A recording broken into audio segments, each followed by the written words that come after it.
Hey friends, welcome to Coffee Chats with me, Sophie Ray. I am a somatic coach, yoga teacher and artist, and I'm trying to find a way of just dropping in little nuggets onto YouTube and sharing information with you that doesn't feel too overwhelming for my nervous system. And yeah, it just kind of feels chatty and easy, like you're having a chat with a friend, you know. So coffee chats. I know I'm not the first to do this, but you know. And you might have a tea, you might want juice, you might want a water. You bring whatever you want. I have a coffee in my little cat mug. And today I wanted to talk about boundaries and recognizing boundaries. Because when we start practicing somatics, and when I start working with clients, we look at what tools we have in place. We look at what we want out of the sessions and what we need, like what's going to support us the most, and what are our goals, what are our intentions, and what's the biggest thing that you want to get out of it. What's the, what would be within a short period of time working together, if we were only going to work together for 8 sessions, what would you want to get out of that? And I think recognizing the need for boundaries and setting boundaries is such an important part of this whole practice of taking care of ourselves, of recognizing our own need for boundaries and why they are important. If you are a people pleaser, if you have families, if you have kids, if you have a partner that, doesn't do a lot around the house, if you do everything for everybody else, there might be some boundaries that need to be set there. You might be addicted to your phone, and you might not, you might feel like, I'm always reachable, I'm always contactable, and somebody's gonna, as soon as somebody calls or a message comes through, you're there, you're on your phone. So maybe you need boundaries around that, and that's something that I'm working on at the moment, because we are so contactable, and we never used to be. I remember my friends calling the house phone, and if I wasn't there, I wouldn't get it. If I called my friends and they weren't there, their parents would tell me, oh, she's out at the moment, they're out at the moment, call back later. And that was it, and you waited, or you had a pen pal and you waited, and there was so much more space and patience. And I'm not saying that social media or that phones or anything like that is bad. It's definitely not. And when we think of the pandemic, how much more connected we could be, and we were, and how important that was at that time. But then, that ends and we go back to the way that we were. And it's overwhelming. It's a lot, we're not designed to constantly be bombarded by information and each other. It's different now because we're not in that same community that we would have been a long time ago. It would have been very much, you live in the community and you work together and you eat together and, you take care of each other. So it's very different now. So we need that contact, and we need phones and social media. But how do we set a boundary? How do we draw the line between constantly being available for people, constantly doing things for other people, and I'm not going to get stuck in one particular boundary because there's lots. So I'm just talking about generally but I'm trying to give a bit of context. And also, we have to think of the context of our life, of our individual situations and what we have, and you know, the responsibilities that we have. But I think when you recognize your own need, your need for boundaries, and start implementing that, it can be really eye-opening. You might lose some friends, you might lose people in your life who have maybe overstepped your boundaries and feel like they can almost control you. That might be a strong word, but you know, we'll go with in you know, there's different, obviously everything's nuanced, it's, you know, there's a scale, isn't there? But yeah, you might have that friend that always reaches out to you when they've got a problem, but when you have a problem, they ignore you or they don't show up. You know, so that's one example. You might end up doing everything for everyone around the house, and then feeling absolutely exhausted and feeling like you don't have time to rest, you don't have time for yourself. And as humans, you know, we need that. We need a balance of being in community and being with people and then being with ourselves. I think it's, you know, it does depend on whether you are a little bit more introverted. I'm a bit more introverted. I can be around people and be more extroverted and, you know, have an amazing time, but then I know that I need to go and have quiet time and rest. And my boundary might be to say, I'm not free this weekend, I need to rest. You know, if you have a lot of friends as well, you want to see them all the time, but we need to put something in place so that we're not constantly giving or out there, and then we end up ill, exhausted. So I'm just trying to give little insights or context and situations.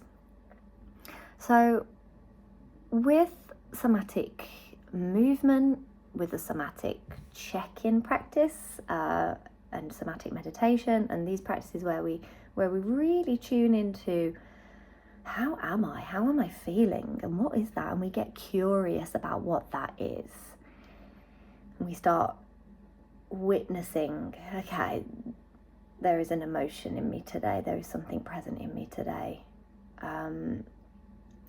When we start recognizing what's there and not judging it, just noticing it, observing it, and sitting with it as best we can, which can be really uncomfortable, which is, you know, quite often why we don't do that. We don't listen, we don't check in, because it can feel too hard. So we start small and we check in. Okay, how does it feel if I gently wiggle my fingers? How does it feel if I ground through my feet?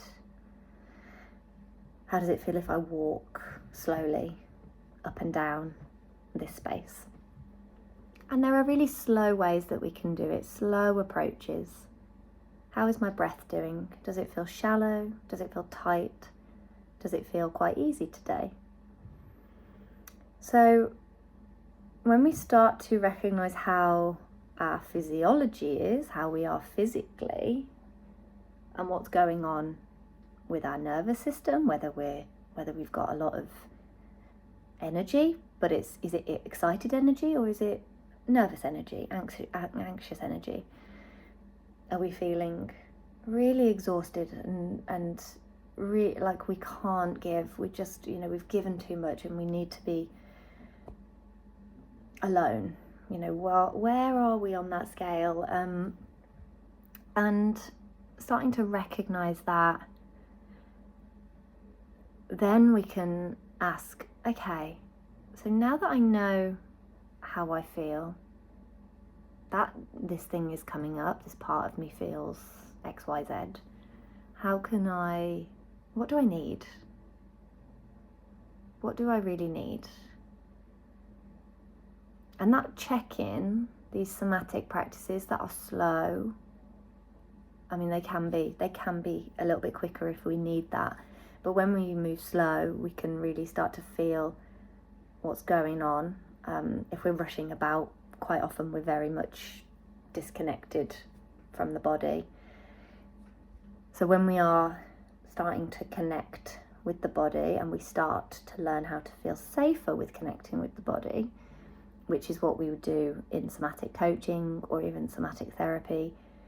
If you're working with a somatic teacher, you take it slow and you learn what feels safe enough for me.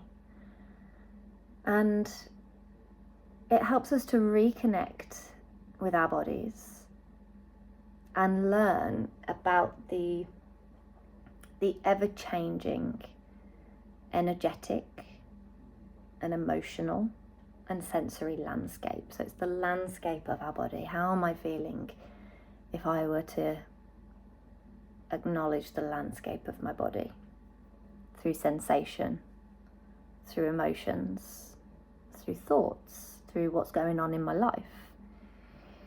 And there might be some, we might have to undo some stuff, some beliefs, beliefs that we have about ourselves, about other people, about, it might be people pleasing, it might be perfectionism, it's a way of coping, a coping mechanism that we put in place unconsciously or subconsciously, and we do it over and over.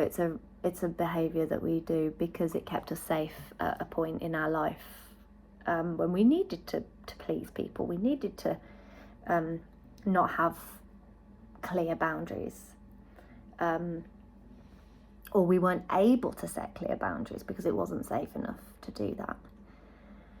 And again, this is a scale. It's a very varied situation. So there's no, I can't give a one size fits all, because that's not how it works. We're all individual and we all respond to things very, very differently. So, our bodies are so full of wisdom, yet we quite often ignore it. And when we ignore it, we then don't know what we need. We can't communicate our needs, or we don't communicate our needs. We're not sure how to communicate our needs because we haven't before. And that is very hard to then set those boundaries to help us learn, okay, this is what I need today. And that's okay. That's not selfish. There's a lot of talk about how taking care of yourself is selfish. And maybe that was something in your household. Maybe that was something in your life, when you tried to take care of yourself or set a boundary or, say what you needed, maybe somebody shut you down and said, no, that's, why are you so selfish? And that's, that's a really hard, all of it can be quite challenging to undo and change, but it's not impossible. And working with a somatic coach or a therapist, a somatic therapist, an art therapist, any kind of, working with the body, I would highly recommend. So a counsellor who works in a somatic way, or a therapist who works in a somatic way, or a somatic coach, to start to learn, okay, what are my patterns? What are my protector parts doing? Why am I not setting a boundary here? And just going back to the phone situation, our phones are a way of checking that everything's okay. It's So our primal brain kicks in, the amygdala, which is kind of back here. It's a small part of the brain, but it's our primal brain. So that was the part that from back in the day we'd be running away from bears and tigers and whatever, and we would be in community, and somebody would be on lookout to make sure that we didn't get eaten and we didn't get attacked. And that doesn't happen anymore, but our brain still has that. It's still there, and our phones have become that. Well, I have to check everything's okay. And we scroll, and we, and in the initial instant, we go, okay, yeah, everything's okay, and then depending on your relationship with social media, you might then end up starting to feel more anxious, because maybe there's some comparison, or maybe you're not posting as much for your business as you should, or feel you should. So that was just one example. But I'm just gonna kind of wrap this up, and I'd like to invite you with kindness to start to acknowledge where in your life might you need a boundary. Where in your life do you overstep a boundary, or does somebody else overstep your boundaries? What would that look like for you, and how would that feel for you? And to start to check in again with kindness and in a slow way, starting with some movement, starting with some grounding, feeling the surface underneath you. Maybe some deep sighing breaths in through the nose, filling up the belly, and then out through the mouth. And a very slow approach to, what can I sense in my body today?